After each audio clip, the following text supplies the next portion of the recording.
ಒಂದು Sunday morning ride ಹೋಗ್ತಾ ಇದ್ದೀನಿ. ಸೊ ರೈಡ್ ಬಂದು ಬಿಗ್ ಬೇಗ್ ಹೋಗಬೇಕು ಅಂತ ಇರೋದು. ಮೀಟಪ್ ಪಾಯಿಂಟ್ ಬಂದು ಚಿಕ್ಕಬಳ್ಳಾಪುರ ಬ್ರಿಡ್ಜ್ ಹತ್ರ. ನಮ್ಮ ಮೀಟಪ್ ಪಾಯಿಂಟ್ ಇನ್ನೇನು ಬಂದೇ ಬಿಡ್ತು. ಸೊ ಇವತ್ತಿನ ಲೈನಪ್ ಬಂದು BMW 310 GS ರಿಸೆಪ್ಟರ್ ಇದೆ, ನನ್ನ ಆರ್ಲ್ ಡೇವಿಡ್ಸನ್ ರೋಟರ್ ಇದೆ, 3900 ಮತ್ತು ರಿಸೆಪ್ಟರ್ ಇದೆ. ಸೊ ಲಿಕ್ಕಿದ ಗಾಡಿಯಿಂದ ಹೋಗ್ತಾರ ಸರಿಯಾಗಿ ಎಸಿತು ಕಲ್ಲು. ಓಹೋ ಪೋರ್ಷಾ ನೋಡಿ, ಪೋರ್ಷಾ ಮಯಾಮಿ ಬ್ಲೂ ಮತ್ತು ರೆಡ್ ಕಲರ್ ಪೋರ್ಷಾ. ಓಹೋ R8.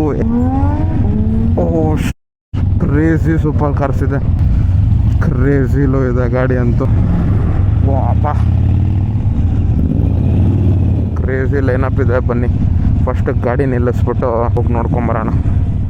ಅಲ್ಲಿ ನೋಡು ಜಿ ವ್ಯಾಗನು ಇಲ್ಲೈತಲ್ಲ, ಇಲ್ಲ